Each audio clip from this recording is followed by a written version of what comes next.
Yesterday's ice storm made for challenging driving conditions and also made it difficult for pedestrians.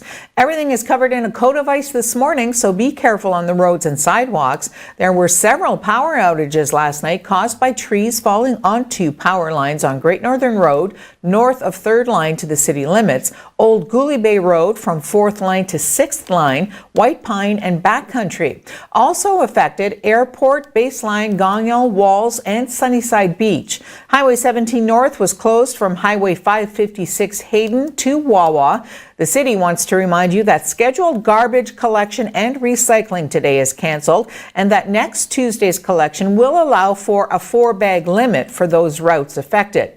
Mother Nature closed down transit services at 8 o'clock last evening, but were expected to be back to normal today. City arenas and the Northern Community Center were closed last evening as well. Don't forget, the parking bylaw remains in effect with motorists not permitted to park on city streets during the winter months between midnight and 6 a.m. As On TV told you yesterday, the Ontario Trade Minister, Todd Smith, called on Ottawa to drop retaliatory tariffs against the United States.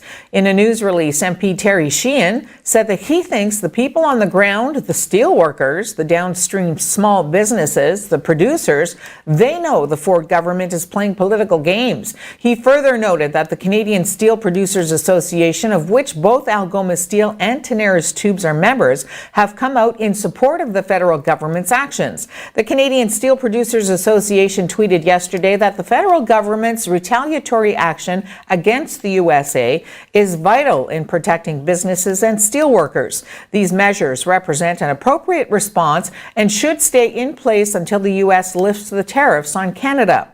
Co-chair of the All-Party Steel Caucus, Sheehan said he continues to strongly support steel locally and nationally, adding that he works daily on this file for both Algoma Steel and Tenaris. As well, Sheehan has taken the fight directly to Washington for meetings with the Congressional Steel Caucus, U.S. Chamber of Commerce, the United Steelworkers, and industry stakeholders like the American Iron and Steel Institute and the National Association of Manufacturers. Sheehan agrees with the Minister for Innovation, Science and Economic Development when he said that Todd Smith is just plain wrong. Our government quickly imposed measured dollar-for-dollar tariffs on $16.6 billion worth of U.S. imports, and we're providing support directly to Canadian and Ontario companies and workers. $624 million has already been provided to companies and workers, including $90 million to Algoma Steel right here in Sault Ste. Marie and $50 million to Hamilton.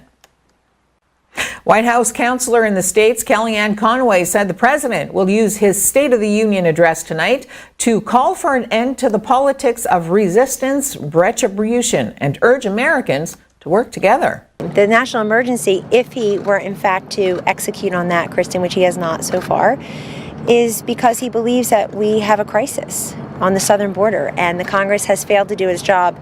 This Congress, last Congress, and for quite a while to make sure that we have what we need at the southern border, which of course the centerpiece of is a physical barrier wall, steel slats, but it's also the additional Border Patrol personnel, the immigration judges, tackling TPS and DACA, certainly meeting those humanitarian needs that have been identified, and also having more technology for the drug surveillance and detection, handling, and interdiction. This president is going to call for an end to the politics of resistance, retribution, and call for more comedy, C-O-M-I-T-Y. And you resist the president and question him? No, not at all. But he's calling for cooperation and he's calling for comedy, C-O-M-I-T-Y, and also compromise. And is going to point out a couple of examples where this has actually happened. But I think that they should listen to the message and not always just look at the messenger. And I think a little bit more on policy, a lot less on politics, a little bit more on principle, a lot less on palace intrigue. A fire in a Paris apartment building early this morning killed 7 people and sent residents fleeing to the roof or climbing out their windows to escape. The cause of the blaze that burned for hours and injured 28 people is unclear. City Fire Service spokesperson Clément Cagnon told the Associated Press that firefighters were still searching for other victims and working to extinguish the blaze. Paris police said more than 200 firefighters and emergency workers were on the scene, and the street was blocked off. Neighboring buildings were also evacuated. A Paris prosecutor suspects criminal activity in the deadly apartment fire. Actually, one woman has been detained.